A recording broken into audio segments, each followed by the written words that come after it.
They thought dumping me in a backwater town would break me. Watch how I turned their cruelty into my crown. My mother sold the family vacation as a grand farewell before I grew up. That's what she told the neighbors, her voice dripping with pride. I was 23, fresh from community college with a shiny degree, sending out resumes while picking up shifts at a local cafe. To my parents, though, I was a moocher, lingering in their basement, paying rent they never let me forget. We piled into a rented blue SUV for a meandering tour through dusty plains, tiny hamlets, and overgrown state parks. My mother packed chips and juice boxes for everyone, except me. "You'll survive," she said, smirking. "You're not exactly fading away."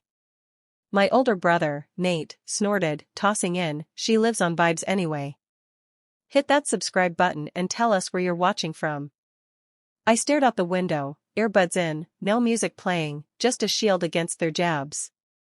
My father's voice boomed from the driver's seat, "She better not spoil this trip. I've funded her laziness long enough." 4 days in, we rolled into a speck of a town called Dustin Vale, one stoplight, a greasy spoon, and no Wi-Fi. We pulled up to a motel, its sign flickering like a dying star. I offered to check for rooms, craving a moment's peace. My dad flicked a crumpled $2 bill at me. "Go buy some worth," he said. I walked into the office, blinking back tears. When I came out, the SUV was gone. I stood frozen, thinking they'd circled for gas or were playing a sick joke. 15 minutes. Then 40. An hour. My backpack sat alone in the lot, a sticky note pinned under it in my mother's spiky handwriting. * Prove you're not useless. Find your own way. * I didn't scream. I didn't cry.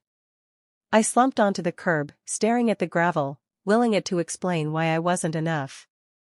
As dusk settled, a man approached, Eli, a wiry groundskeeper from a nearby outreach center. His voice was low, like a campfire's crackle. "You okay, kid?" he asked. I stayed quiet until the story spilled out. His face tightened. "Come with me," he said. "You're not alone." The outreach center was a squat cinderblock building, not the chaos I'd imagined, just people holding on. Eli gave me a cot, a thin quilt, and a bowl of chili. He sat across from me as I ate, not prying, just there. For the first time in years, someone saw me without judgment. That night, I sobbed into the pillow, muffling every sound. I'd mastered silent tears. Next morning, I asked Eli if I could pitch in. I mopped floors, sorted canned goods, folded blankets. He didn't stop me. When I tried to thank him, he shrugged. "Keep moving forward," he said. Days turned to weeks. No call from my family, no police, no trace. They'd erased me. One evening, a teenage girl arrived, eyes hollow, clutching a tattered bag. "Is it safe here?" she whispered. I stood taller. "You're safe," I said, and felt a spark ignite. I wasn't invisible. Eli taught me the center's inner workings, how to manage supplies, apply for grants, listen to stories without breaking. Over coffee one night, he said, "You were never the flaw, Maya. You were just in the wrong cage." I stayed. I enrolled in an online community organizing program, Eli's idea, funded by a small stipend. I worked late-night janitorial gigs, saving every cent. My family never reached out, but I stopped expecting them to. 2 months later, a woman in a gray coat walked in, holding a letter. "Maya here?" she asked, voice clipped. I nodded, heart pounding. The envelope bore my mother's scrawl, * come home. "We're ready, * no apology, no warmth." I showed it to Eli. "They think I'll run back," I said. He met my eyes. "You choose your path now, Maya. That's your strength." I smiled. I wasn't going back. But I'd make them see who I'd become. 3 years later, I wasn't just surviving, I was leading. I'd landed a full-time role running the center's youth programs, streamlining operations, securing funding.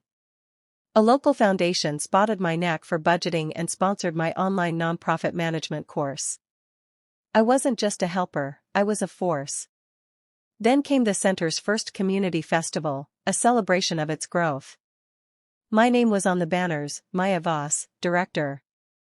A regional news outlet ran a story, abandoned at 23, she now saves others. My parents saw it, not in person, but on their TV, me speaking confidently under bright lights. I took my shot. I was called a burden, I told the crowd. My family left me in a motel lot, 250 miles from home, with a note, "Prove you're not useless." I proved something else. The room hushed, then roared with applause. Days later, a letter arrived from my mother. "No regret, just, Nate's in trouble. Your dad's recovering. We need you, no we miss you. Just, you're valuable now, so return." I filed it in a folder labeled Truth and planned my next move. I tipped off a reporter who'd covered the festival, sharing the note, the years of verbal cuts, the abandonment. "Use my name," I said. The story blew up. Woman left an outreach center at 23 now runs it. Subhead, they challenged her to survive, she redefined success. My parents' social circle shrank. Nate texted, panicked, "You're destroying us. Mom can't face anyone." "Take it back," I replied, "I'm only warming up." The final play came at the town's 30th anniversary block party, funded partly by my anonymous grant through a community trust. I'd curated the guest list, slipping in my parents, Claire and Thomas Voss. They didn't know I was involved. As they entered the venue, I stood at the stage, mid-speech, the crowd riveted. Their faces drained of color. I spoke of survival, of the center, of redemption. Then the screen behind me flared, a photo of my backpack, the note, "Prove you're not useless." My voice held steady. This is what they left me with. But I built a home for others. A massive check rolled out, Voss family contribution, $0, cancelled for integrity. A slideshow followed, voicemails of my father's taunts, my mother's icy dismissals, Nate's cruel laughter, pieced from old recordings. They bet I'd fail, I said.